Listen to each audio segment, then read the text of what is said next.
Hi everyone, this is our channel, Meet the Real Story. Please like, share and subscribe.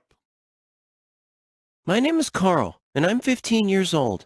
I used to be the team leader of the school's basketball team, and I was proclaimed the best player on the team for the past 2 years. Unfortunately, I developed a bad leg infection and had to quit playing, so I became the team's coach instead. A player named Frank assumed the team leader position when I transitioned to the coach position. He and I were not on good terms. In fact, we were downright enemies. Our team, which had won many championships in the past, began losing games under Frank's leadership because he refused to follow my guidance. Some team members requested that I rejoin the team, but I told them that my leg hadn't healed yet. I was still undergoing physical therapy to regain my leg's strength.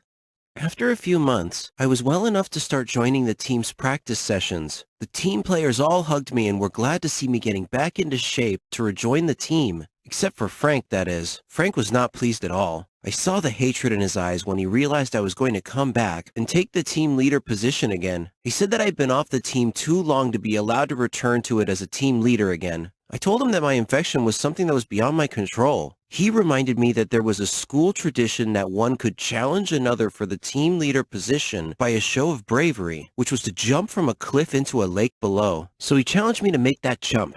If I could do it, then he would gladly relinquish his team leader position to me and give me $1,000 to boot. He was so confident because he knew that I had a fear of heights. He also knew that if I didn't accept his challenge, then I would be in an untenable position as far as all the team members were concerned, so I had no choice but to accept his challenge. He scheduled the challenge date and invited the team to watch the challenge. I was terrified, but it was now a matter of pride and dignity and a test of my mettle. My reputation was at stake. I arrived at the lake first, then the team members one by one, and then Frank arrived last. He handed the money to one of the players and said that if I couldn't make the jump, then he, Frank, would keep the money and remain the team leader. I went up to the top of the cliff and looked down. I had a moment of vertigo. I thought of backing out, but I heard the team chanting my name over and over and knew that I couldn't let them down. Their support emboldened me, and my fear lessened. I closed my eyes, screwed up my courage, and jumped. I had a feeling of having wings and flying through the air. It was only the blink of an eye before I crashed into the water feet first and went deep.